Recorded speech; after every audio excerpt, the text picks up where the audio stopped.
Yo, what up, guys? Welcome to this channel. Welcome to this video.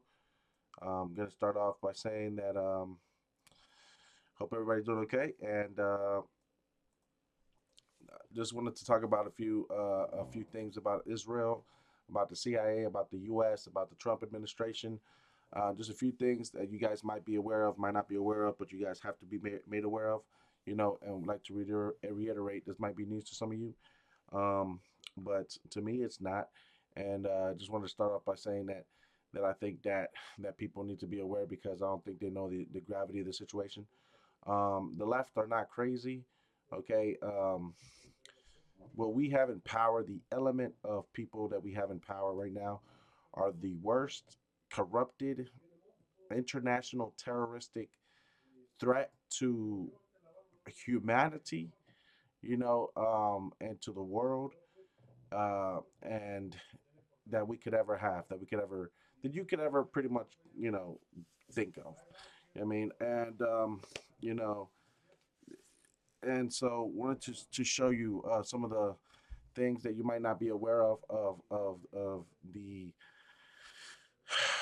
the terroristic nation known as the Nation of Israel.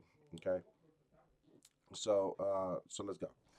So short answer up front. So I'm gonna go ahead and call them out. They're terrorists. Okay. So let me just tell you, because we have a bunch of Zionists inside this country. We got a bunch of Mossad agents spying. We got a bunch of things that they have in the works for you guys that is not really good, including surveillance, including psyops, including assassinations and suppression, and a bunch of other things. So understand. Um, Short answer up front. There are documented credible reports of violent covert operations and policies by Israeli state actors, especially Mossad and the Israeli military, that critics call terrorism or war crimes. And there are widely debunked conspiracy claims that try to link Israel to events like the JFK assassination or 9/11, for which there is no credible evidence. Below, I separate the two and give reputable sources so you can follow it up. Now, I want you to understand the things about JFK and about 9/11, though there's no evidence, does not mean that that it didn't happen. There are some things that they just chose not to look into. For example, the 9/11 report was just a one time report, and that's it. They didn't look into it. The CIA didn't want to look into it. You know, the Bush administration simply just said that that's fine. Just gave up the 9/11 report, left it at that. They didn't go back. They didn't check all the evidence. They didn't follow up on all the witnesses. There was witnesses that specifically said about different bombs blowing up. They remember catching five Israeli spies. Going door to door, trying to surveil, spy on the NSA. You know what I mean, which is our national security things, and that was before the Homeland Security. So, believe me, they were gathering intelligence. There's a lot of things that the CIA and the government would not report on because complicitness, probably. So, cover ups. National security is cover ups. You know what I mean? So, check it. So, just tell me what you think. Once you read this and once you hear the conspiracy theories after, tell me if they make sense to you. So, the documented credible incidents and policies, often described as state terrorism, Mossad assassination campaigns from the 1970s on ongoing. After the 1972 Munich massacre, Israel ran covert assassination operations against people it said were responsible. Some of those operations succeeded and some failed. For example, the Lillehammer affair, when Mossad agents killed the wrong man in Norway. These are well documented in mainstream histories. Other covert, other covert Mossad operations and targeted killings. Intelligence services, including Mossad, have carried out covert operations abroad over many decades. Some targeted killings, some intelligence operations that are controversial and condemned by critics as extrajudicial killings. Encyclopedia and reporting summaries discuss these operations and their legal ethical controversy. Israel links to security forces, arms exports in Latin America, including Cold War era El Salvador. During the Cold War and after, Israel sold arms to and provided military training advice to several Latin American governments and irregular forces. Critics and some journalists link Israeli training and arms transfers to human rights abuses in places including El Salvador during the 1970s and 80s. There is academic and journalistic literature discussing Israeli military ties to Central and South American actors and the human rights consequences. Okay. Actions in the occupied Palestinian territories, Gaza. Multiple major human rights organizations and UN bodies have concluded that some Israeli policies and military operations have violated international law, and in some recent reports were described as war crimes against humanity. Crimes against humanity or components of apartheid. These findings are contentious and politically charged, but they come from established organizations like Human Rights Watch, Amnesty, B'Tselem, UN human rights bodies, and are important context for claims that Israel has committed serious state violence.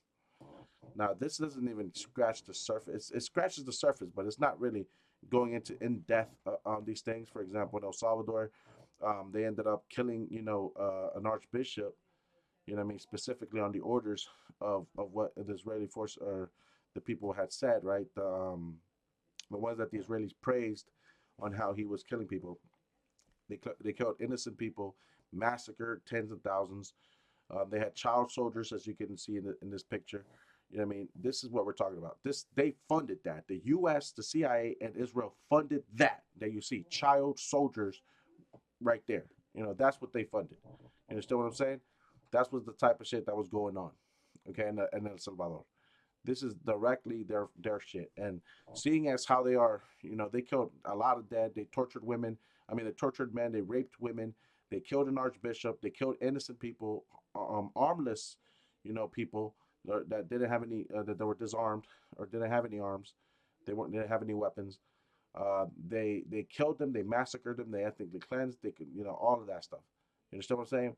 And then they controlled they destabilized it and kept it destabilized for so long, right?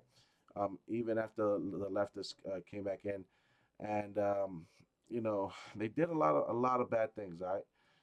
Horrible things, and basically, now they're back in power, and they've incarcerated, created the world's largest prison in the entire world, right? It houses 85,000 supposedly MS, but also innocent people and also oppositions that they have put in there. They have taken their oppositions, political adversaries, and putting them in there as well. I mean, they have tortured and disappeared people, and people go missing. All right, all the time up in there. That's the freaking those people need. That there's a concentration camp, a torture place that violates many international laws. You know, um, uh, that people go to, and that's where this fucking president wants to send us because he's also part of that element of people that are criminals and international terrorists.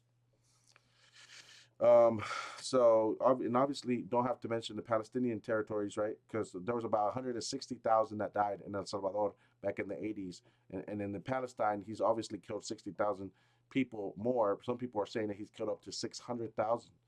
I mean, and and I know he's killed more than 60,000. 60,000 was before, that was in January. You know what I mean, the major bombings have continued after Trump has gone into presidency.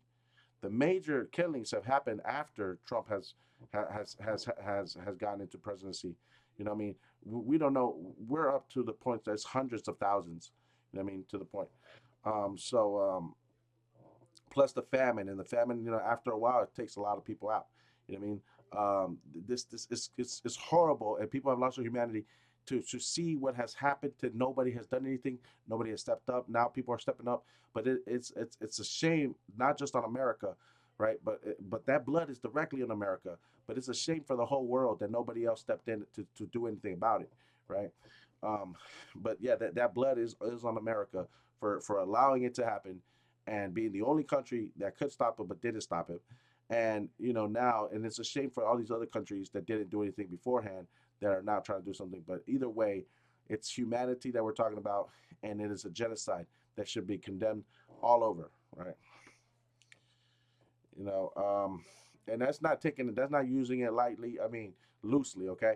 That's not using it loosely. That's using like 4 out of 5 of all the necessary components. The only thing that they haven't said that it is because they haven't said that they're trying to exterminate them. That's the only thing that they haven't said. If they were to say that they're literally trying to exterminate them, but you know what, they used the word eradicate. They did say eradication of Hamas, not the people, but of Hamas, right? But yet they are the ones that funded Hamas. You know what I mean, in the first place. But anyway, like I said, just because they haven't said that they're trying to kill all the Palestinian people, that means that it doesn't that last classification of genocide does not fit, but they don't need to say it because we know they're doing it. You know what I mean? It's a very stupid freaking technical claim, but whatever it is. Um, Ironically enough, these Israelis are not real Israelis. You know what I mean? And they are the biggest anti-Semitic people because the Palestinian are Semitic people. You know. So anyway, um, what else? That's what's going on. And while we're on that, I mean, what the Israelis think, right, is that they're doing this in order to bring back Jesus or the Messiah, right? They don't think Jesus was the Messiah, but they're trying to bring back the Messiah. And so they're trying to take matters into their own hands and trying to make it happen. You know what I mean? Being funded by Rothschild, who created the nation of Israel, a German banking family, um, with lots of ties to international banks and lots of people in general. Weapon arms deals and terrorism. They have surveillance, Mossad, right? It's like the intelligence agency of them. They work they work closely with the CIA. They have developed a program, an application called Pegasus, that is next level, surveillance of people's data and phones. Literally tracks everything. Doesn't matter if you're using WhatsApp. Doesn't matter if you're using, any end-to-end encryption application. They're able to actually record your entire screen and everything that you push and everything that you do, and keep a log of it of your whole screen, right? And are able to look at and surveillance you that way. So even end-to-end encryption is useless to Pegasus, right? And Pegasus was developed by the Israelis. And I'm gonna go ahead and say that I'm inferring that the Iranian, other huge, attack that they did, that was a cyber attack, to the nuclear plant centrifuges that had a meltdown, right, a few years ago. That was called, I think it was called, I actually forgot the name of it, but I'm going to infer that it was also caused by Israel, right? Um, because their ultimate goal is to try to get rid of Iranian cyber attack. Um,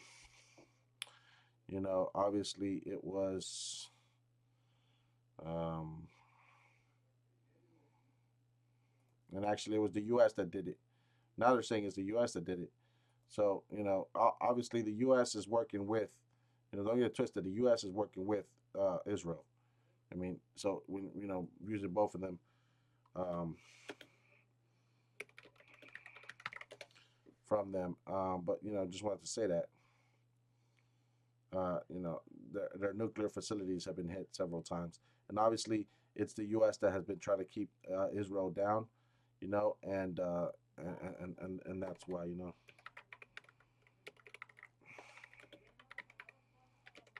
And just wanted to say the name of that name,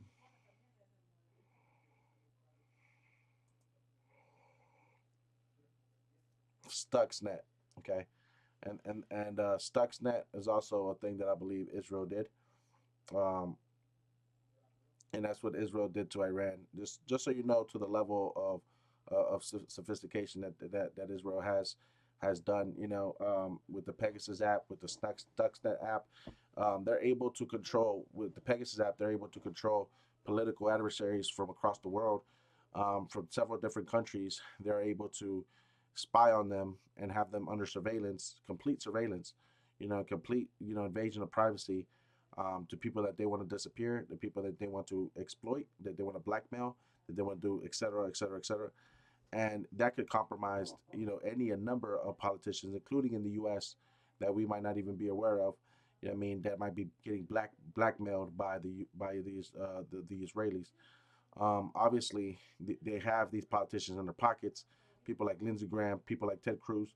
I mean, and it's not just bribery from APAC. It is also threats. It's also dominating them, controlling them, with fear of attack or retaliation. It's not just bribery. You know what I mean? And again, I'm making an inference. You know what I mean? So that being said, let's move on to a few other things that could really that maybe can help you illuminate your mind a little bit. You know what I mean on what they do. Obviously seeing how they rounded up these you know them now. You have to understand that this is what these people were trained by Israeli forces. This is what they would want for any of their oppositions. Understand that and that these people understand these were the leftists that were fighting were actually the people fighting for their democracy. Help you understand that. You know what I mean? Fighting against the bigger evil, which is imperialism and the ones that kill a lot of innocent people across the world under lies and terror and international terrorism. You understand what I'm saying? All right. So let me go ahead and you know t- uh, uh, some other conspiracy theories that are just conspiracy theories until they're proven. Um, Obviously, some people think that they got Charlie Kirk. You know what I mean? Because supposedly he dissed Mossad, and he wasn't with the ethnic cleansing that he called out Israel, called it ethnic cleansing.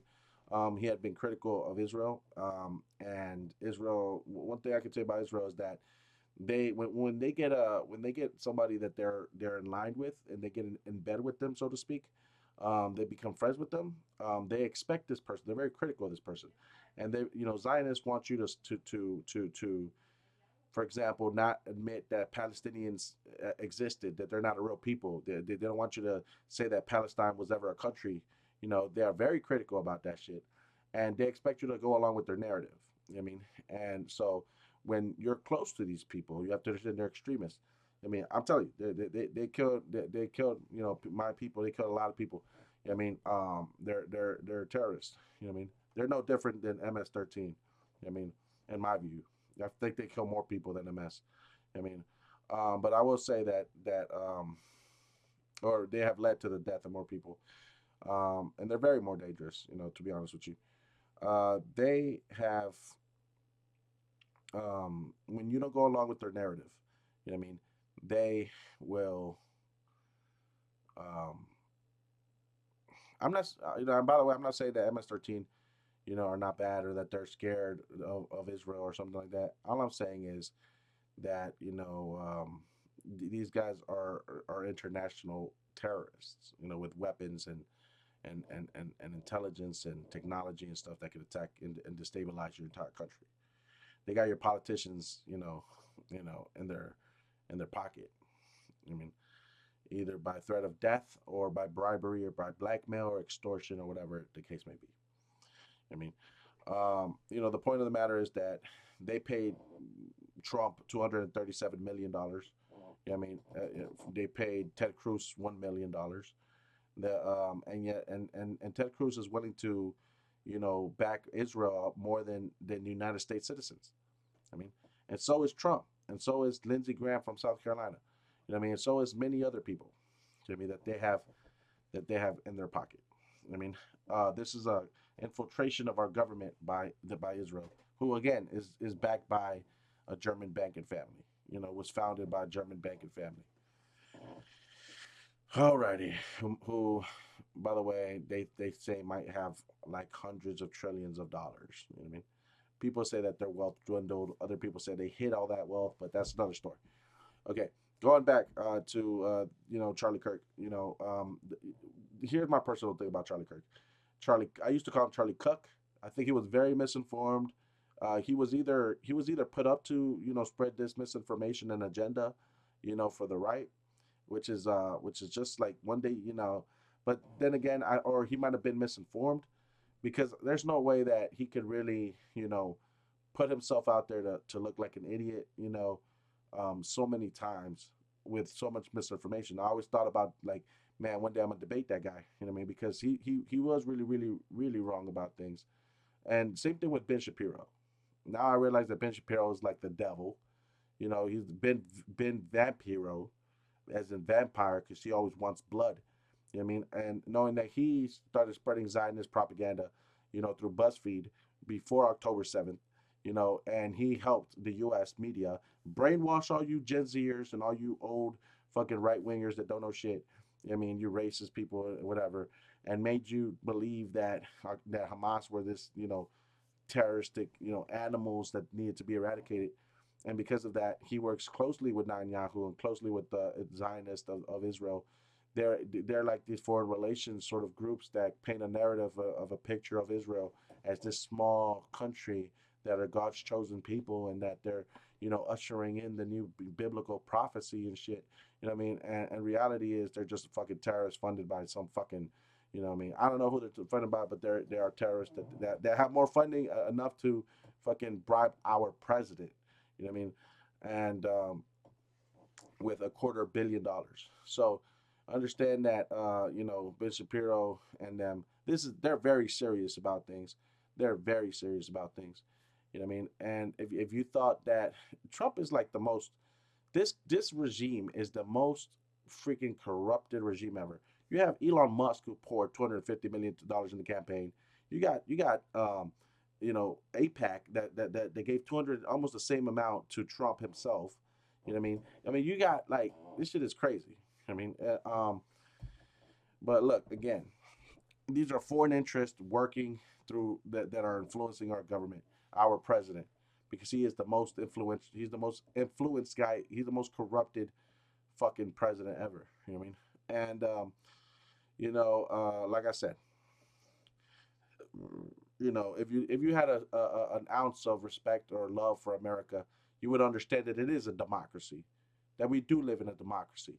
You wouldn't have allowed these lies to tell you that we live in a republic. Number one, and you wouldn't have allowed these Zionists. Well, first of all, those are probably Confederate right winger motherfuckers. You know what I mean? That regressed because they found out they were getting played. You wouldn't allow these Zionists to tell you that people are evil and they need to be eradicated from a place that you don't even know where the fuck on the map it is. I mean, and then and convince you that this government should give them $14 billion in weapons and from our taxpayer money. You know what I mean, for them to commit a genocide and atrocity across the world, right? So anyway, um, you know what I mean. Instead of feeding our homeless, like they said, you know what I mean. Get me hot. I mean, so again, Charlie Kirk, one of his last videos. When I saw his last video that he posted, it was him and Ben Shapiro. You know what I mean? And I knew it was a rap. Because to me, those two guys, I had been watching them for like the last 5 years. Those two guys are the most insufferable motherfuckers that I've ever seen on the internet. I mean, like for real. But I don't like neither of them.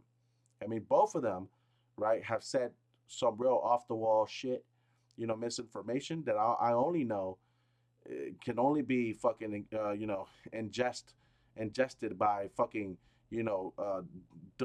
dumb little proselytes, if you will, that don't know shit, that are barely coming out of high school or some shit, that don't have no real life experience, that don't know shit about anything that happens outside the U.S., that were raised privileged, entitled, in this American safe in this country, you know what I mean, and that were brainwashed by the narrative that your government has been lying to them since decades, generations. You know what I mean? In other words, racist, white, segregated white people. I mean, that's whose conservative parents watch Fox News, and then they believe that every colored person has the curse of Cain, so like some Mormon fucking lunatic, or some freaking other false religion that these white people concoct. You know what I mean? These magic and shit that they concoct. Anyway, like I said, I can only understand that they're brainwashed, entitled white conservative kids that will later grow up to be racist. You know what I mean? And that's because that's why I lived here. I know what the white demographic is. That's what literally what they are. You know what I'm saying?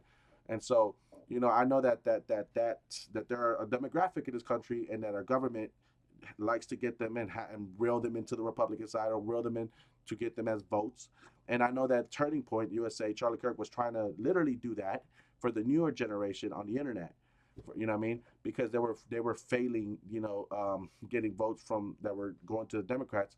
So Turning Point was this whole thing created by Charlie Kirk, but he was told to do that, mentored by this older gentleman who was from the Heritage Foundation, and the Heritage Foundation is a right wing think tank. You know what I mean? That who produces some extreme right wing and mainstream fucking members such as Eric Prince, military contractor, imperialistic invader is the best thing I can describe them. My Proud Boys, type of shit. You know what I mean?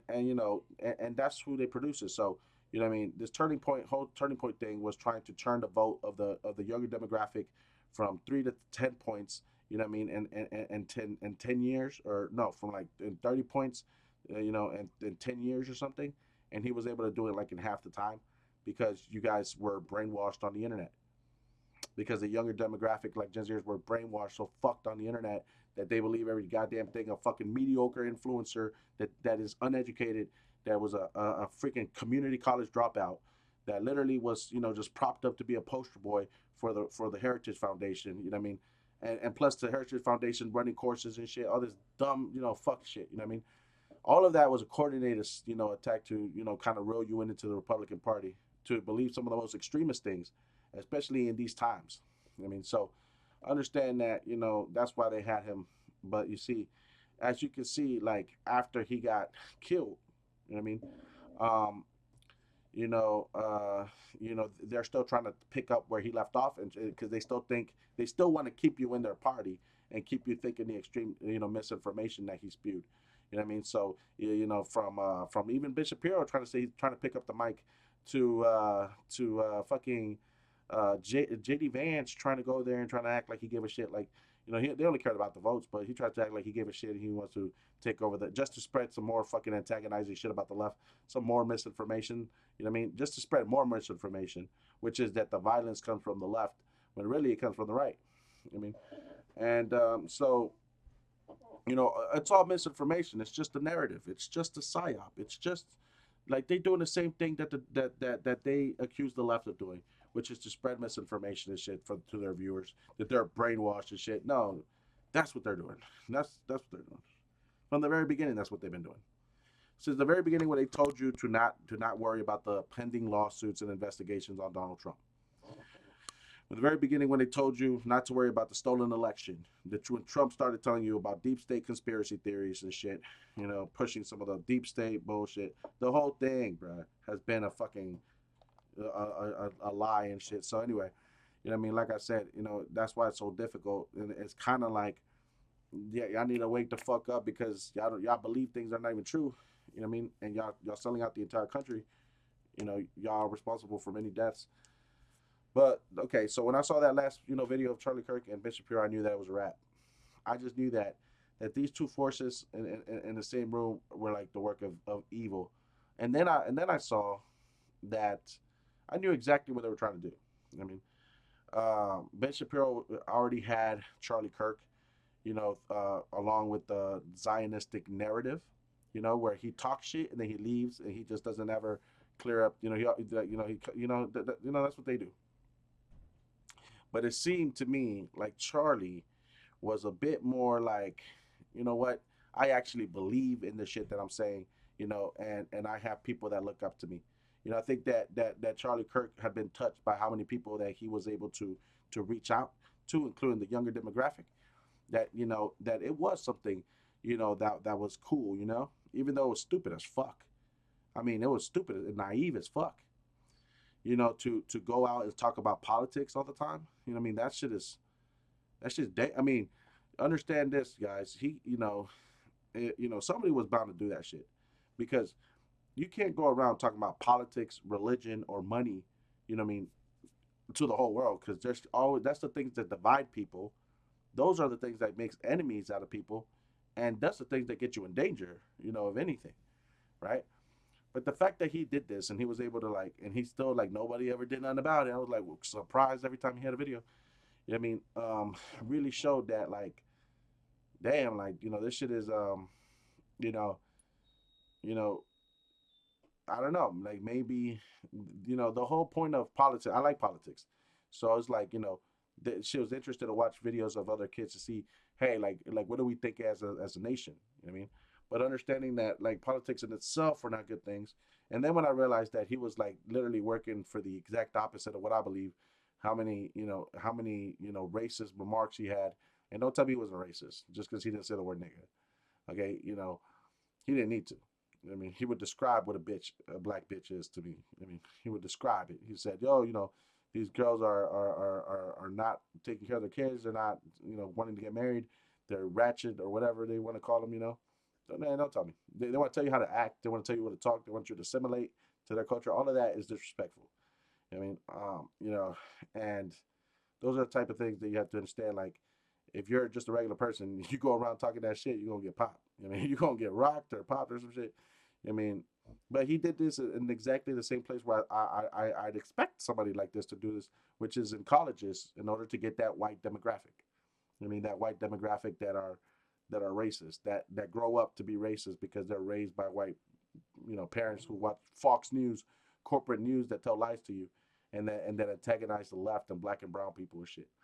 I mean, so it make you, and I know it. Like they make you, accept your white privilege and entitlement and accept the money and materialism over humanity. You know what I mean, in this country, right? So that, like, that's what it do. I mean, and so anyway, I saw that Charlie Kirk was kind of like, I'm not gonna play along. True, I'm not really gonna bend to you, Ben Shapiro, and your Zionist propaganda narrative. Kind of think about it. I don't like this. I don't like the pressure. I don't like. I'm not a politician. I'm a first of my kind sort of thing. You know what I mean? And I think that Charlie Kirk was in over his head. I mean, getting in bed with Zionists. I mean, with Ben Shapiro. You know what I mean? Because Ben Shapiro called for the eradication of Hamas, the eradication of Palestinians. You know what I mean? That dude is a fucking genocidal maniac. You know what I mean? That's why I call him Ben Vampiro, because he wants blood. Because when after October 7th, he's a straight up Nazi propagandist. I mean, Jewish propagandist. He literally called for the eradication, genocidal rhetoric. On his fucking channel. And this is the guy that y'all guys listen to, a guy who was pushing genocidal rhetoric, you know what I mean, which is dangerous, calling people evil, right? Dehumanizing them, and again, we know what kind of atrocities that Israel does. They did this in El Salvador. They did this, and in the Cold War and after, they've done this in other countries, So I know what they're capable of, you know what I mean? And so when he did that, they were just painting themselves the victims, like always. And, like disregarding that 10 years prior to that, in 2008 and 9, they committed a terrorist attack against Palestine, against Palestinians. They killed, 1,400 or 1,800 Palestinians, which is hundreds more than what October 7th was. I mean, they ran fake articles about 40 decapitated babies. But you understand that Israel actually did that to them. I mean, and killed them. They regard everything like 100 years that they've been having on Palestine, 100 years war on Palestinians. I mean, you have to ask yourself, how can any Christian, how can any Christian? This is where I get at, where I have a difference between all these Americans, is that how can any of you call yourself Christians, how can you vote blindly without knowing what you're voting for when your government and other countries are committing atrocities across the world? I mean, and causing genocides, and you call yourself a Christian. How can you call yourself a Christian when they're blowing up kids because you voted for those people to do that, and you don't hold them accountable? I mean, while you sit here in your first world, enjoying your money. I mean, that to me, like I said, those are the type of things that you have to understand. Like, they're not Christians. No Christian could ever support that. Could ever support the nation of Israel. I mean, no real religious person, a good person with any kind of religion, should be able to support the nation of Israel when they commit a genocide and act like victims, victimizing. You know what I mean? Victimizing, antagonizing, and dehumanizing the Palestinians like they have had, like that, like they've done brutally. You gonna tell me God doesn't rule in death? Okay, God doesn't dominate or rule in death. You know what I mean? So anyway, that's more like the devil. I mean, you know how many people they've killed? They've done war crimes against humanity, and components of apartheid. They have they have done a famine. I mean, they have done way worse than people think, bro. Okay, so that's why I think Charlie Kirk must have got popped. Besides that shot was very intentional, very skilled, and it was dead precise. You know what I mean? Bullseye, if you will. And it was just the it's just the fact. You know what I mean? That like for somebody, other people from where that guy was, it'd have been a hard shot to get, but whoever did shoot him, hit him exactly, and could have been a trained Mossad person. I mean, and again, he had rift. There was this little sort of like thing where he started talking to Ben Shapiro, and Ben Shapiro started shaking his head like a fucking demon, like how he always fucking, because he like he has a demon in him. You know what I mean? And then basically, you know, uh, he started sort of coming out a bit contentious. Like he started being a little bit cynical, a little bit of sarcastic to a Ben Shapiro. You know what I mean? And I felt as though like that really didn't land. I knew it was scripted, but I felt as though it didn't really land. I felt like, that Charlie Kirk was actually like borderline saying the truth while being sarcastic. You know what I mean? And I knew then and there like, this is like who believes this shit? When I look at it, like, come on, man, like this is like the fucking Zionist told you to fucking, not seem. You're trying not to seem as Zionist, like you're not sold out by being sarcastic, but really you're telling the truth while he's gonna deflect like the Zionist he is, and then suddenly, you guys are, you can walk away with your pride. You know what I mean? But dude, it was so fucking annoying to watch it. But I felt like that type of pride that Charlie Kirk had caused rifts with his Zionist friends. You know what I mean? When he started getting critical about Israel. So anyway, um, so here's another thing. So claims lacking credible evidence, conspiracy theories. So just like Charlie Kirk got popped, you know what I mean, and his shooter, we don't know. I don't think he did it, but I mean, I thought he did it, but then I started thinking that he didn't do it. Like these days, all of this could be a show, and I think that it is because just the fact that it overshadowed the Epstein files, by that same evening, everybody forgot about the Epstein files. The fact that they like that I know that Trump is like the devil and that the right wings are corrupt. I know that they are that Charlie Kirk, if unless he was literally a poster boy child, then he was way over in his head. I mean, unless he was a poster boy child, like this is the thing I don't know. Like I didn't know, is he the poster boy child for them? Like that he or was he genuinely the person he says he was? You know what I mean? And if he was the person he says he was, then he was very way in over his head. I mean, and so I felt like the Trump administration, and they don't really give a shit. Like they've already used him for the votes. They've already gotten the votes. They don't need him. I mean, Netanyahu doesn't need him. I think that Netanyahu remembers what Charlie Kirk said on that podcast about him, being sarcastic about how Jews control the media. I mean, and I felt that really gave Netanyahu, like, oh, I guess your little publicity stunt didn't work out for you. I mean, you know what I mean? You have to understand that. You know what I mean? And you know what I mean? Yeah, I don't know who anybody. I don't know how the fuck anybody in the right mind would do a deal with Netanyahu or with the devil. You know what I mean? So, okay. So anyway, like real talk. So that's what happened. That's all. That's all I think about Charlie Kirk. He was wrong about many things. I don't. But one thing that I kind of sort of admired that I had to respect was his ability, his ethic, her work ethic to try to get people involved in politics, to wake up or to, at least understand the times that we live in and to be more more like bring people to politics, but he was doing it for the wrong side. So, you know what I mean.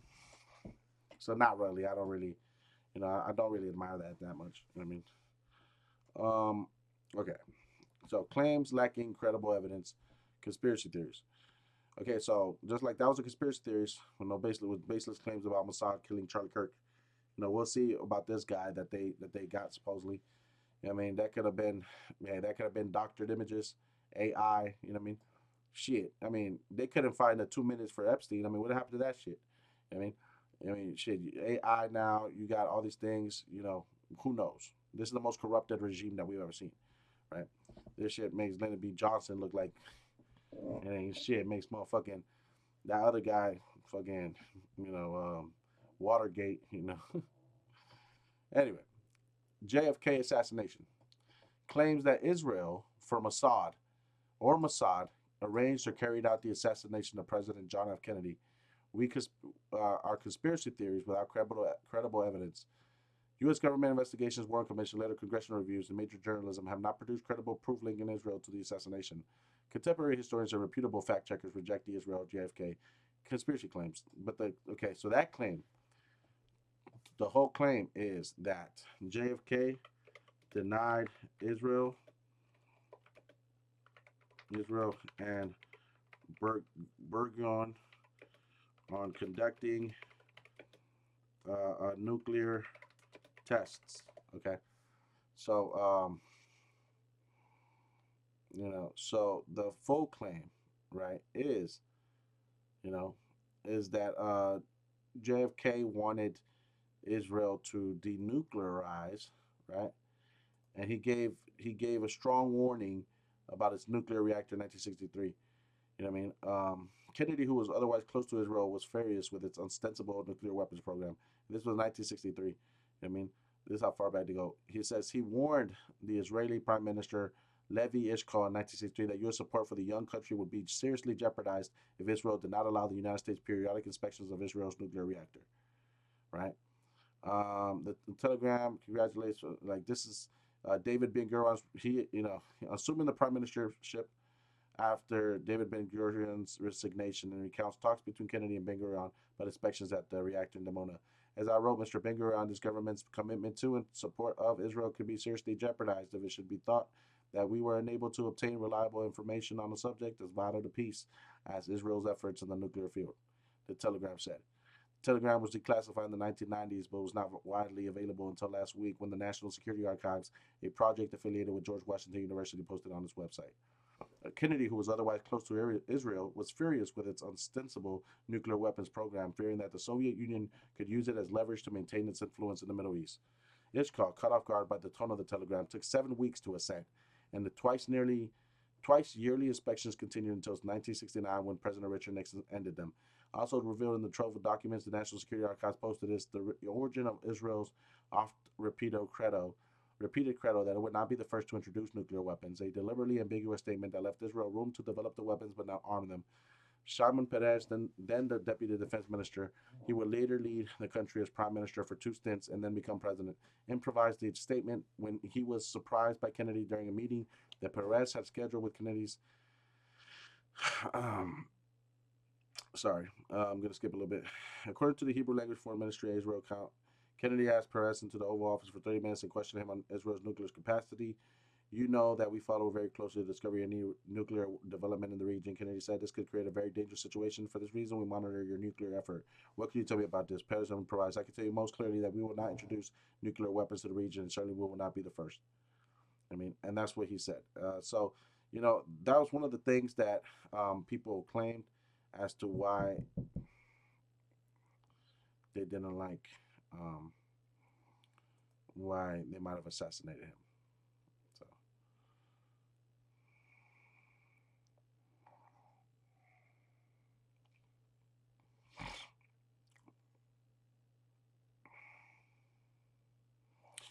So, they think that that's why they might have killed him.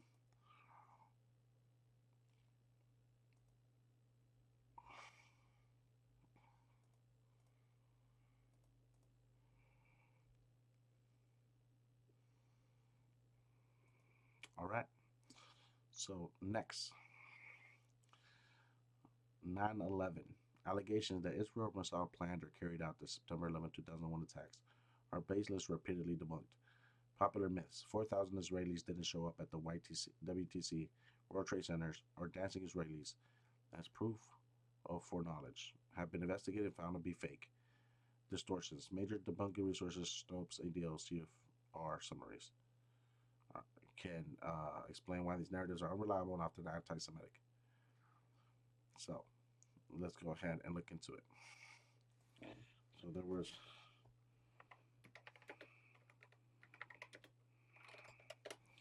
just want to go and Exhibit A. Mm.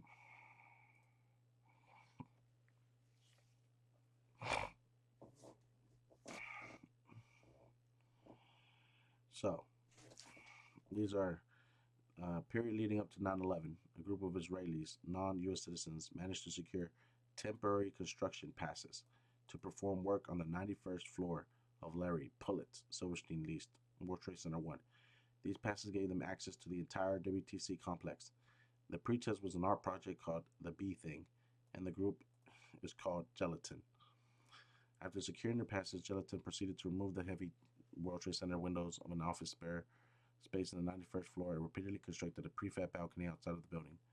Then they stretched putty around the windows and filmed it by helicopter as a stunt shown here. On August, it felt the New York Times even felt strangely compelled to cover this story and consider it newsworthy. A backstory on the right is the photo of the balcony that's shown. This is on August 18th.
Okay, so I didn't know about that one.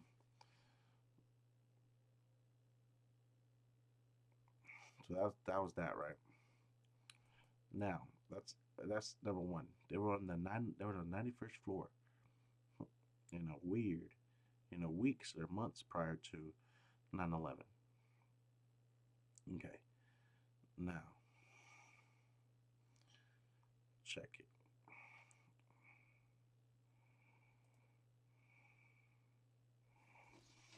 There's an Israeli spy ring. I mean, penetrating the U.S. from at least this time. Now, this ring was later properly known as the art student spy ring.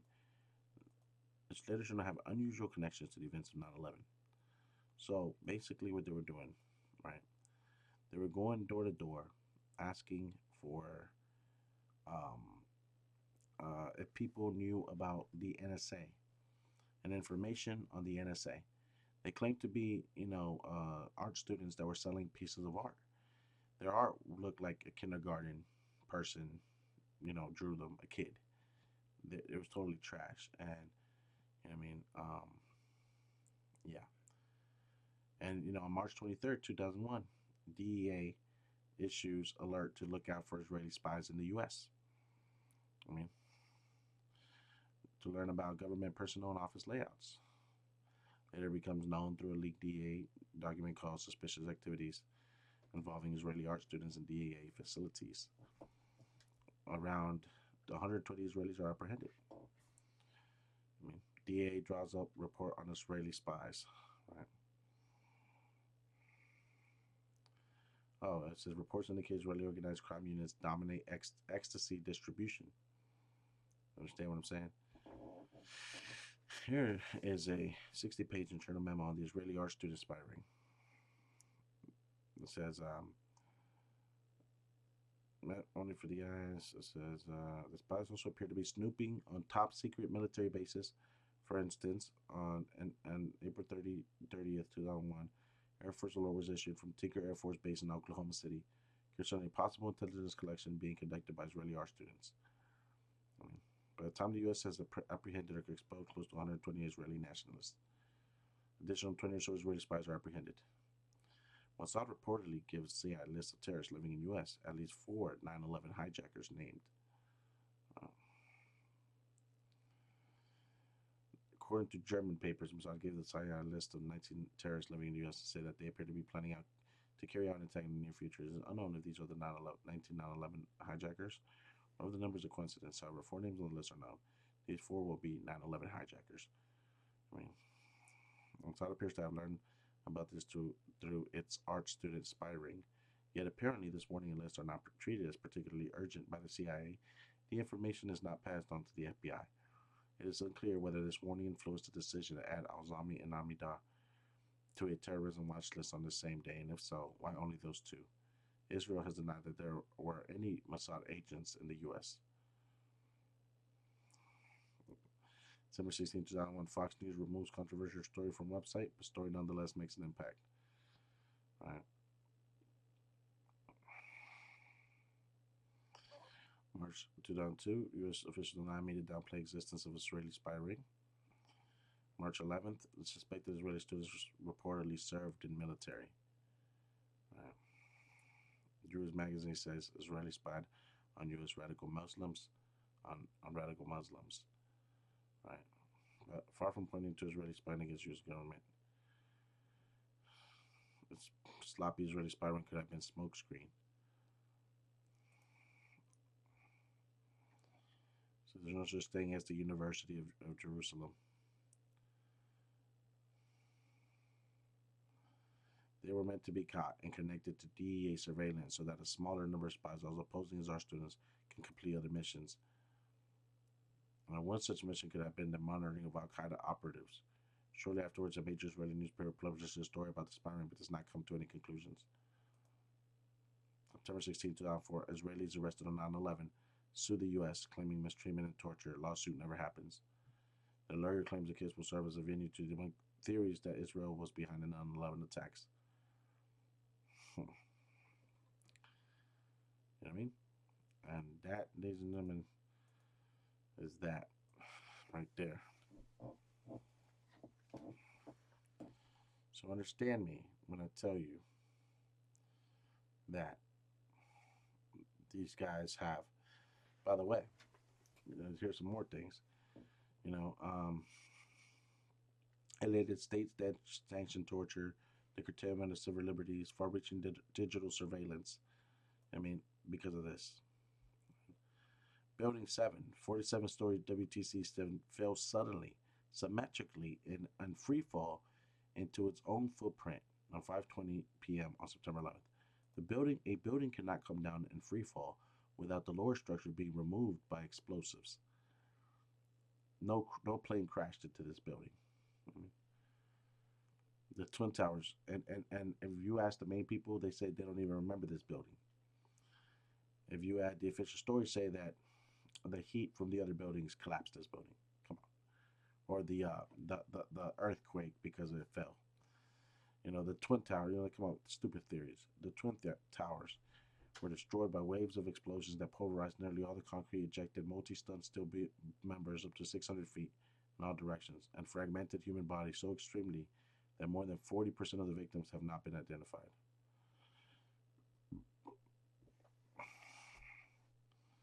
The alleged hijackers were novice pilots at best. It is implausible that they would have been able to execute the complex maneuvers reportedly performed on 9/11, a feat many experienced pilots have said they could not duplicate. A more plausible explanation, which is the subject of ongoing research, is that the planes were flown under computer control. All right, so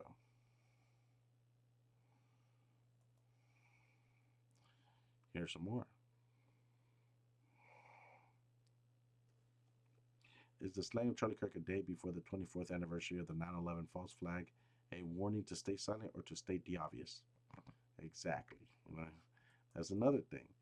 Charlie Kirk died the day before 9/11.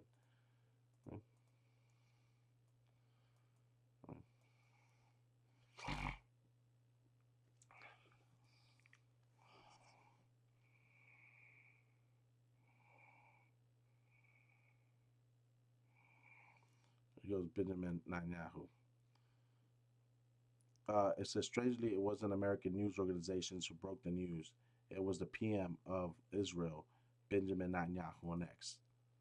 I mean, oh, look at this. Oh, man. As I was preparing to take the podium to kick off the 3 day event, we learned that Charlie Kirk had been shot. By the end of my 18-minute long commentary, most of which was not streamed for some reason, we learned that Kirk was confirmed dead. Strangely, it wasn't American news organizations who broke the news, it was the Prime Minister of Israel. Charlie Kirk was murdered for speaking truth and defending freedom. A lion hearted friend of Israel, he fought the lies and stood tall for Judeo Christian civilization. I spoke to him only 2 weeks ago and invited him to Israel. Sadly, that visit will not take place. We lost an incredible human being. His boundless pride in America and his valiant belief in free speech will leave a lasting impact. Rest in peace, Charlie Kirk. Certainly didn't know much about Charlie Kirk and the huge influence he had over millions of conservative youths. Personally, I regard conservatism versus liberalism as a dichotomy that actually serves to avert attention from the real battle. A growing authoritarian state against a population that is willingly surrendering their rights in exchange for a sense of security. One of the points I made in my commentary centered around the rapidly changing attitude around openly challenging the official 9/11 story. I distinctly remember that just 5 years ago, challenging the fantasy we were told about 9/11 regulated you to remote corners of discussion on social media. You couldn't bring it up in polite conversation. Now, openly supporting the official narrative invites serious questions about your credibility. Today, one's take on 9/11 is the best litmus test of one's own sensibility, as it applies to nearly every other contentious issue. This is the context through which I had formed my opinion about Charlie Kirk. What did Charlie Kirk know about the events of 9/11? Nothing outside of the fantasy our government told us. Exactly. In this exchange, the veteran probes Kirk's understanding of 9/11. The veteran and 9/11 truther is animated while Kirk remains composed. Kirk is bombarded with a gish gallop of alternative viewpoints about all wars, CIA, Israeli ties, and the Twin Tower destruction. Unfortunately, the veteran quickly veers into anti Semitic tropes. Nevertheless, Kirk wasn't aware of the passport of the alleged Saudi hijacker miraculously found close to ground zero days after 3 skyscrapers were blown apart. That's true. That is also true. Neither was he aware of all the evidence that points to controlled demolition or the scarcely believable piloting demonstrated by these supposed hijackers, flying multi engine jet planes for the first time in their lives, nor the infamous Operation Northwoods proposal that bears uncanny resemblance to a more cohesive story around the events of 9/11. That's okay, Kirk was like most people, intelligent or otherwise, who have never heard a cogent counterargument to governmental propaganda about 9/11. In other words, I never paid attention to what this young man was saying before he was unalived. The murder of this young man, husband and father, was a tragedy, particularly in Tomley. National attention was diverted to this quickly unfolding story, and not the one we were attempting to bring to the public. The assassination of Charlie Kirk and how it was being spun bears a striking similarity to the psyop which was unleashed upon a stunned public after 9/11. Less than an hour after the second tower fell, the world was told exactly what had happened and why. The 3 dozen news sources, which all reported massive explosions during the collapse of our iconic twin towers, never mentioned them again. The new facts were offered by former Israeli Prime Minister Ehud Barak, who coincidentally happened to be nearby to BBC Studios when it was all coming down.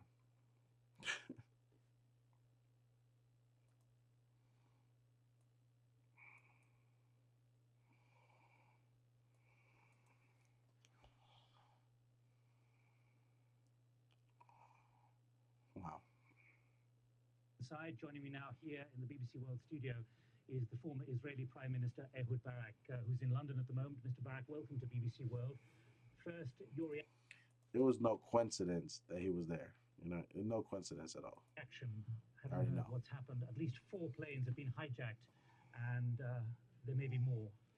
The world will not be the same from today on. It's an attack against our whole civilization.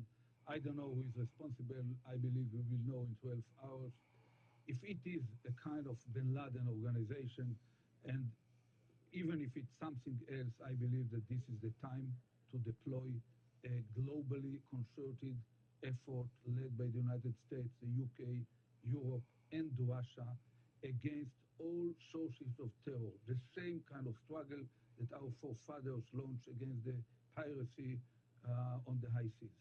In your position as Prime Minister, Defense Minister, also formerly in the Army, were you ever aware of any incident planned like this? Not in the dimensions, but different elements where there clearly there was an attempt on the Twin Towers. A few years ago, there was an attempt to explode the Holland tunnel leading into Manhattan. But of this size and a simultaneous attack, I don't think that anyone had predicted it in advance. Is it something that security services, intelligence services could ever have got wind of? I'm not sure, but this is not the case. It's really happened in front of our eyes, and the question is what should be done in regard to it in order to avoid it in the future. It's going to be a tough struggle. There will be many tough and painful moments along the way, but I believe that if we will coordinate diplomatic, operational, intelligence, and economic activities that will not let them land at any airport and will isolate automatically any nation that is ready to host terror or support them. By doing this consistently along 6 or 10 years, we will reduce dramatically this challenge to all our way of life. Your words, Mr. Barak, are very similar to the words used to justify missile defense in the United States, which may have taken another 10 or 15 years. Here we've seen low-tech hijacked by those with evil intent. Yeah, I believe that it's, first of all, missile defense is always also something which is clearly needed as long But as it there doesn't are stop something like this, does it? rogue states, and it should be done, and it should be deployed maybe not on national level, but only on trans-regional level to cover exactly the threat from rogue states like Iran, Iraq, or Libya. But in this area, You know, we that's all pointing towards Iran. You know what I mean? That's the whole point. You know what I mean? And they still want to fuck with Iran. You know what I mean? And Iran hasn't done shit. You know what I mean? will suffer. It will not be so easy to go aboard an airplane in the near future. But we have no way but to stand firm facing terror. Otherwise, all our way of life will be threatened. And to stand firm means to isolate from the world every nation that is hosting them and calling every terror thug with the accurate name and be ready with all the pains that come with it to act upon our observations. What price might democracy have to pay, given what has happened in the last 3 hours in the United States, given what you're experiencing now in Israel, in the center of Jerusalem, from your own citizens now, with the bombing over the weekend? There is no shortcuts. Our civilization is already highly vulnerable. Look at the entrances into the gates of boarding airplanes. It's terror, even if it takes certain pains from the routine activities of our normal society. Now, So, like, basically, he wants to increase surveillance and much more thing. So, yeah, he was quick to blame Iran and Iraq and Syria or Libya. He was quick to say, you know, what he said is exactly what George Bush said. That any country who harbors terrorists should be, are there that there are terrorists, that they're a threat. This dude was there. It was all planned, man. Like, how would he know to be there at that time? Harbor them upon not just America, but on Israel and democracy itself. See, not just America, but on Israel. Yeah.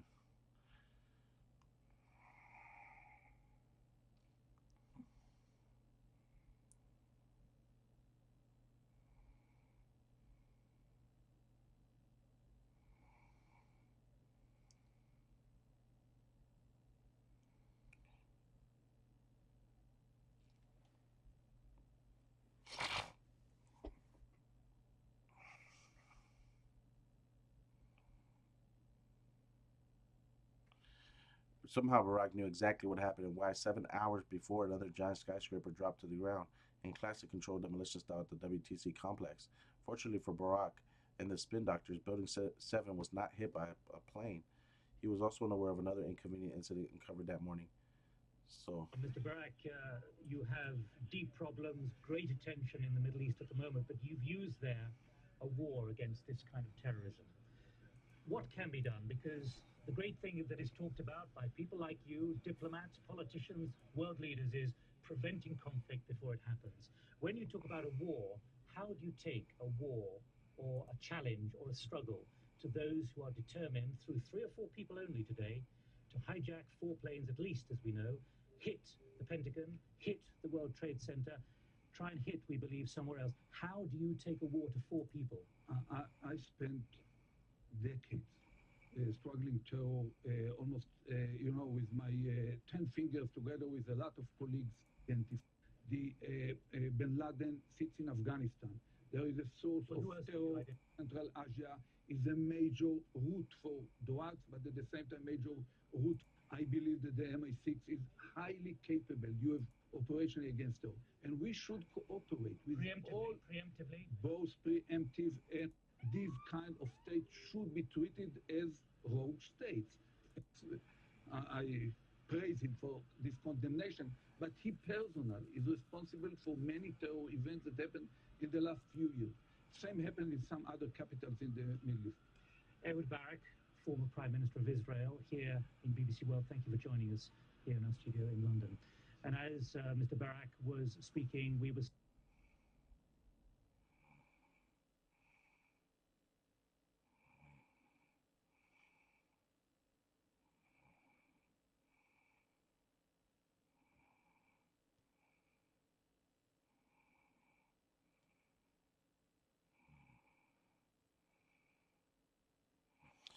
no,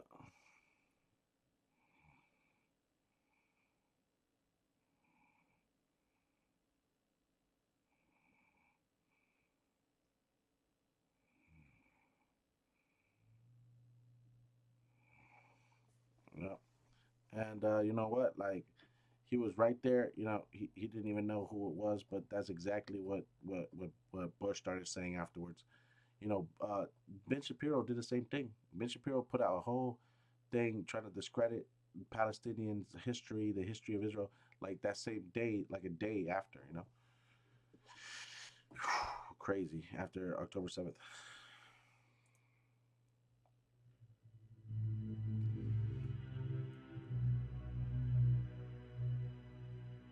And this is where I'm looking, and all of a sudden, down there, I see this van parked, and I see three guys on top of the van, and I could see that they were like happy. They didn't look shocked to me. They didn't look shocked. There was a group of Israelis, some of whom later were revealed as Mossad assets, who were arrested after cheering and high fiving and videotaping the crash of the airplanes into the World Trade Towers.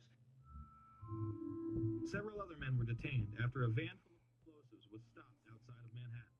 Earlier, we had heard that an FBI spokesperson said that there was a report on the George Washington Bridge, which is another facility which you folks are responsible for policing. Report that there had been a van stopped there that had explosives. Asked this week about another sprawling investigation and the detention of 60 Israelis since September 11th, the Bush administration treated the questions like hot potatoes. I can just refer you to the Department of Justice with it. I'm not familiar with the report. I'm aware that some Israeli citizens have been detained. With respect to why they are being detained and the other aspects of your question, whether it's because they're in intelligence services or what they were doing, I will defer to the Department of Justice and the FBI to answer that. On March 6, 2002, a draft report from the DEA said it may well be an organized intelligence gathering activity. Despite all of this, all the Israelis were let go without any espionage charges being filed. Fox News anchors Brit Hume and Carl Cameron would do a four-part investigation Covered inside the United States, the largest. Even the Soviet Union had not been spying on the United States as much as Israel has been doing. So the FBI started. Why would Israelis spy in intelligence personnel? The majority of those questioned, quote, stated they served in military. Yet all were released. The men who were detained due to the report they were taping the first plane crash and then celebrating and joking about it actually went on television and admitted it was their job to record the attack.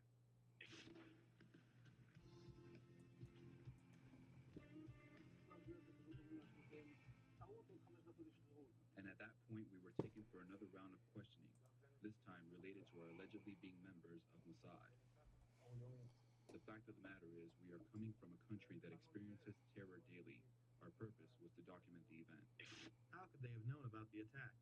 And who sent them to document it? The evidence points to a large intelligence network inside the United States that had teams on the ground, such as the ones reporting the attack, and electronic surveillance teams gathering information.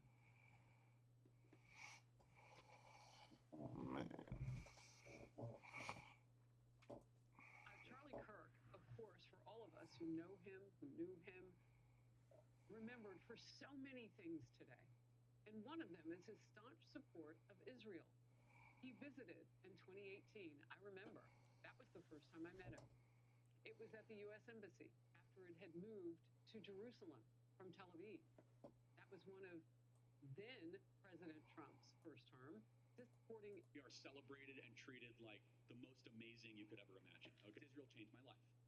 When I went to Israel, I was reading Bible stories my whole life as a committed Christian, and all of a sudden, I had a life-changing experience. The nation of Israel actually has a place in God's plan for us on this planet. There's something special about Israel, and I think we have a moral commitment to that land. The Israeli community is very welcoming of us as Christians and our faith to the homeland.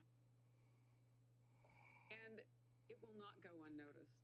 The Israeli Foreign Ministry, he says, myself, my wife, have your own memories of Charlie Kirk. Please share them.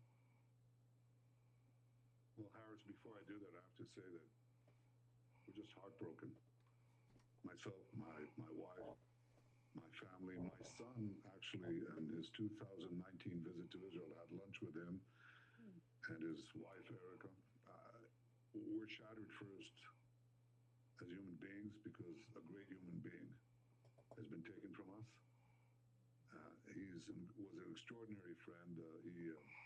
He said, he wrote me a letter on May 2nd this year. He said, one of my greatest joys as a Christian is advocating for Israel and forming alliances to defend Judeo-Christian civilization. A few weeks before the tragedy yesterday, I called him and I spoke to him and I said, please come to Israel. I invited him to Israel. And sadly, that visit will not take place. But he was to defend radical Islamists and their union with the ultra-progressives. They often speak about human rights. They speak about free speech, but they use violence to try to take down their enemies, whether it's the other way around, who's been almost assassinated twice, or they try to kill me here too. But they got Charlie Kirk, and it's just heartbreaking. You know, the young people in both our countries look to him, and I don't know what is being said with regard to that right now in Israel, but I am curious. I mean, he is a beacon for so many in his young generation. Your last quick thought. Look, sometimes people can be irreplaceable. Charlie was 31 years old. He was a great hero of our common roots and common culture. My older brother was 30 years old when he died trying to successfully rescuing Israeli hostages that were held by German and Arab terrorists in Entebbe, Uganda. And I thought about my brother all my life, and I think of Charlie. I'll be thinking of Charlie all my life. They're gone, and maybe they're once in a generation, but generations then live by their legacy. Amen to that. Prime Minister Netanyahu, grateful for your time today. Terrible. And your memories and your love for Charlie Kirk. Thank you. Thank you, Harris. Thank you. Terrible.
Mm.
Damn.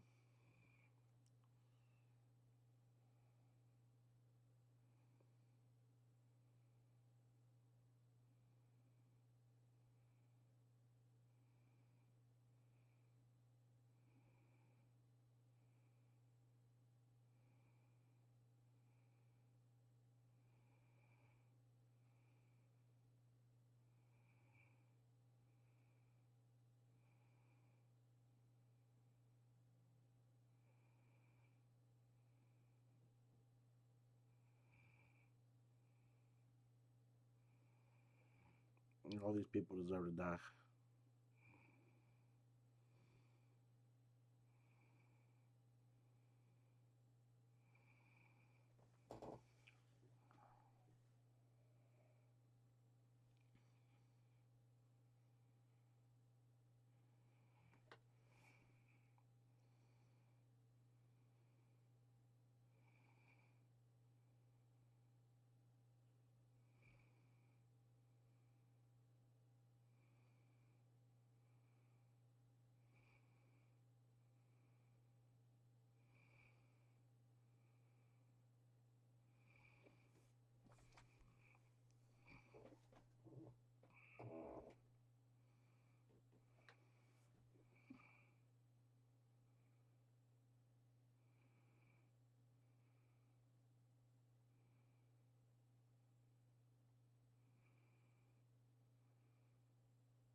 Hmm.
Damn.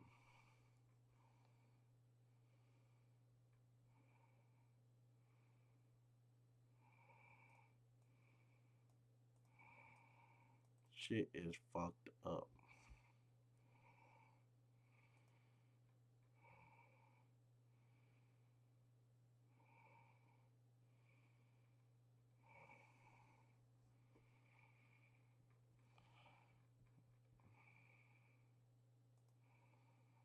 Mm.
this is the courtyard where it all happened. It's now open to the public again. There's lots of people coming here, placing flowers, cards, things like that. The university is already making some changes. They're replacing the grass where Charlie Kirk was speaking with pavers. And there are several petitions online asking the school to make this into a permanent memorial for Charlie Kirk.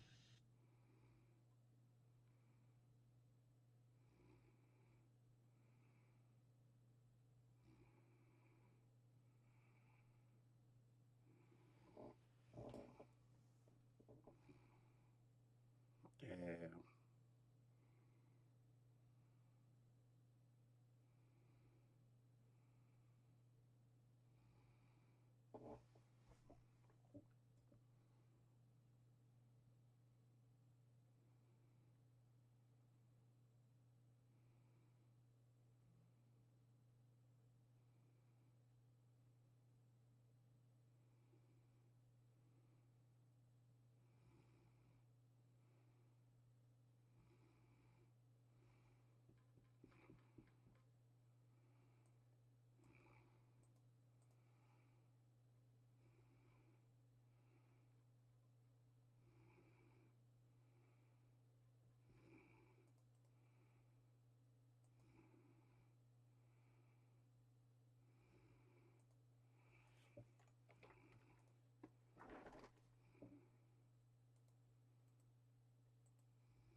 Oh, yep, we're fucked.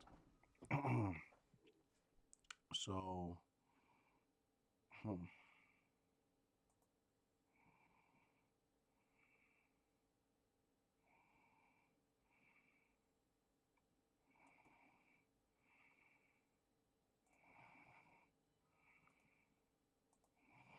Ezra was killed for helping.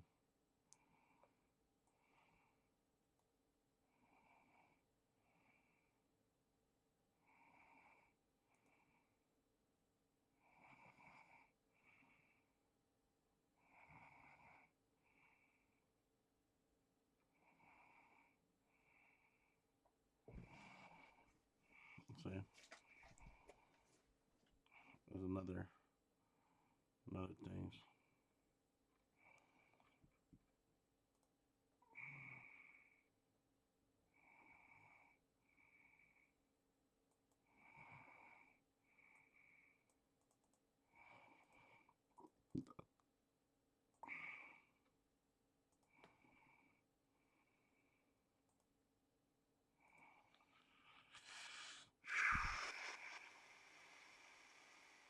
You know, it's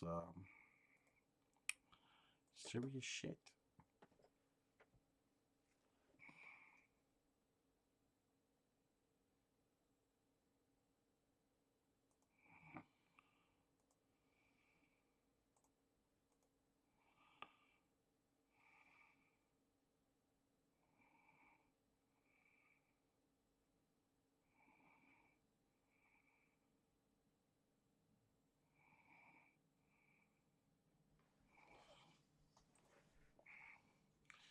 You know, um, yeah, man. Those motherfucking terrorists, the fucking stupid ass Israelis are the terrorists, bro. They're the worst. They probably did 9/11. You know what I mean? They probably got Charlie Kirk killed. You know what I mean? A whole bunch of shit.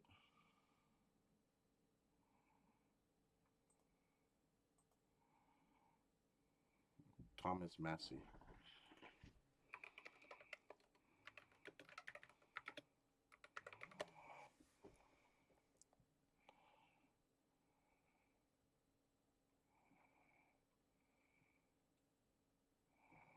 Do you think there's some inherent tension between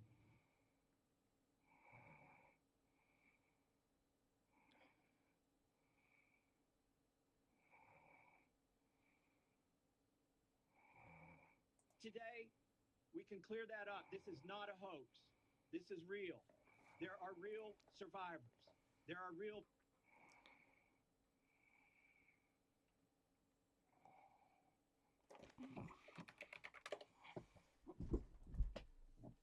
What was the name?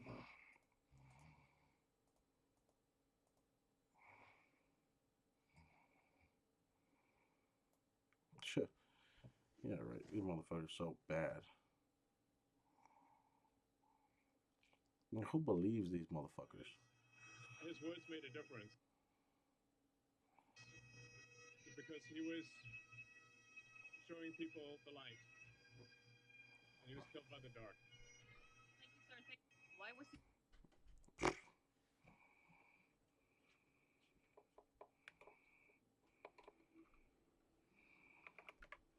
Fuck is that supposed to be?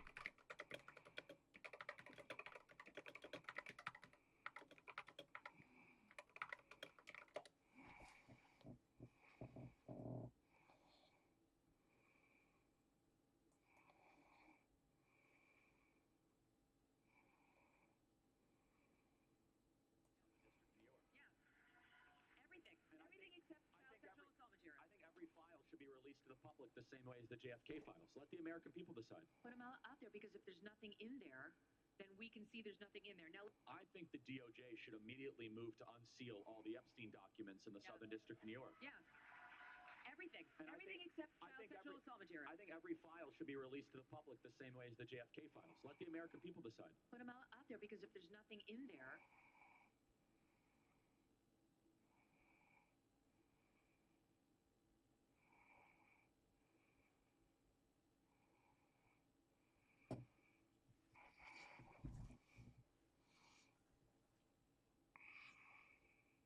everything except sexual assault material. I think every file should be released to the public the same way as the JFK files. Let the American people decide. Put them out there because if there's nothing in there, then we can see there's nothing in there. Now, I think the DOJ should Yeah, immediately. that's what it is, man.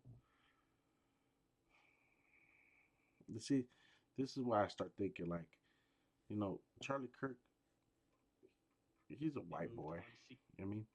He doesn't know shit about how fucked up this country is. They're white boys are meant to believe that that this country is the best thing ever for them. You know what I mean? And I think that he started trying to change near the end there, like the truth, like exposing the the real bad guys.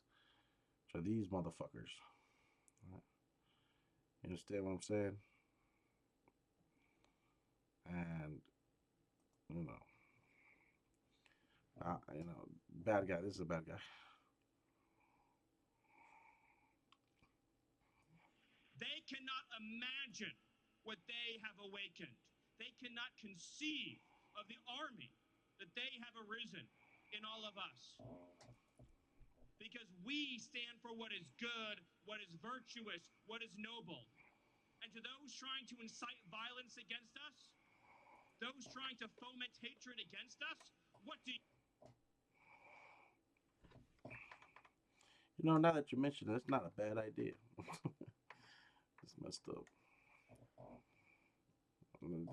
There's a type of gaslighting that, like, that you're like, why the fuck, are you saying we're doing that, right? Why the fuck do you say that we're guilty? And then you realize, oh, like you guys are pieces of fucking shit. Then we do need to smoke you motherfuckers. You know what I mean? Like, the type of shit. Like when they're gonna realize, bro, that these people have killed innocent people across the entire world. They have silenced the voice of the voiceless. They're greedy corporations. They have, you know, done bad things. I mean, and you wonder like what do you mean that we're going violence against you?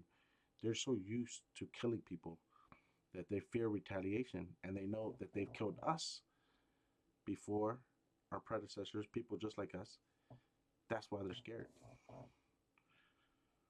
Can produce nothing. You can create nothing. We are the ones who build. We are the ones who create. We are the ones who lift up humanity.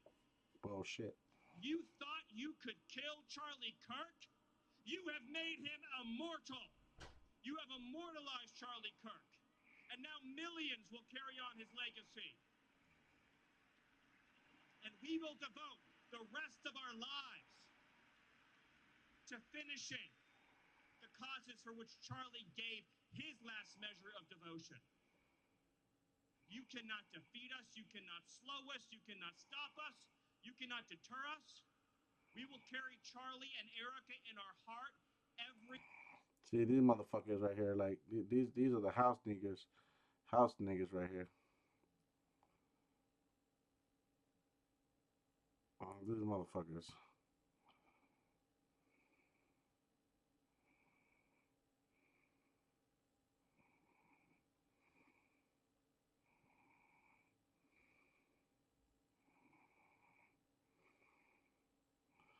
Man, a bunch of pieces of fucking shit, man. This is be real, man. Fuck all the motherfuckers, man. They ain't even Christian. How can they support genocide in Israel and call themselves Christians? I mean, fuck these people, man. How can they destroy the? How can they? No, no, no. Fuck these motherfuckers. And it's not just in Palestine. They've done it everywhere. Like I said, killed people everywhere. Anyway, that's all I got for you guys. Thank you. And yep, like in the 1980s, they caused 75,000 deaths just in the 1980s. I think it went up to 160,000, including women and children. Yeah, fuck Israel, fuck Trump, fuck the CIA, fuck MAGA. All of you guys, especially younger generation, you're just being brainwashed, and you're believing the bad guys. Let me just put it like that. Trump and the right wing Republican Party are the bad guys. The left are, the rebels in Star Wars. You know, they're the rebels. This is the Empire Strikes Back, and the Empire is MAGA. We fucked them up the first time, right?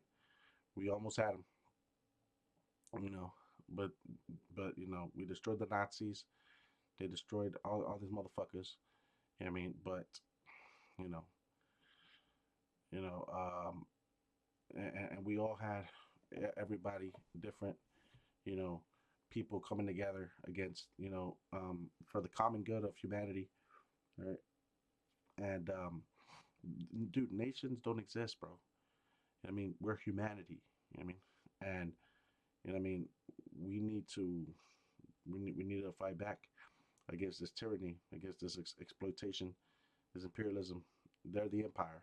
I mean, MAGA, Israel, Republic, CIA, these motherfuckers, corporations, Elon Musk. You know what I mean? They're the fucking empire, and we're living in the Empire Strikes Back. I mean, that's where we're living in. You know what I mean? So we need to network. We need to help each other. We need to find a way to beat them. We need to vote. We need to stand for each other. Democracy. This is a democracy. Okay, this is not a republic. This is not a pure republic. This is a democracy. You know, don't fucking let them get you, bro. This is democracy. You partake in democratic elections all the time. Okay, we elect our leaders on a local and state and federal level. I mean, this is democracy, right? We have freedom of speech. You know what I mean? We do everything from your school systems to, you know what I mean, you know, almost to your cities.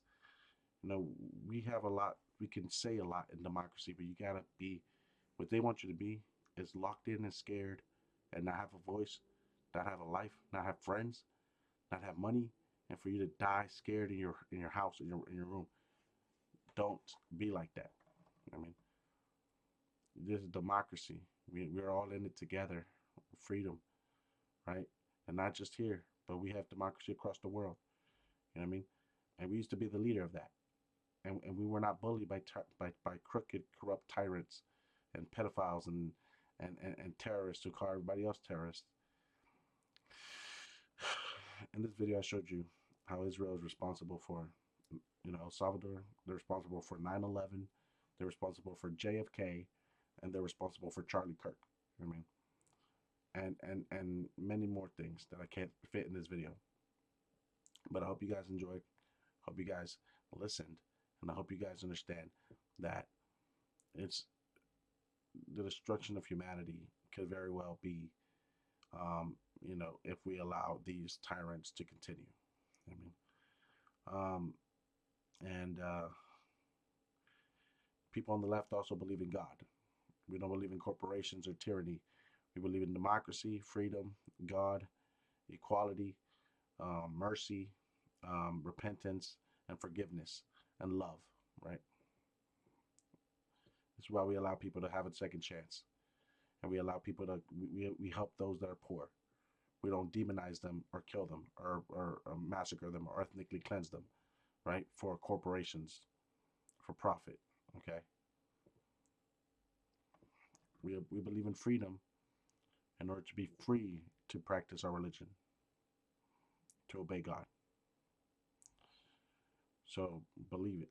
I mean, and that's all I could show you is a red pill, one that should matter, right? Thanks for watching this video. And God bless you.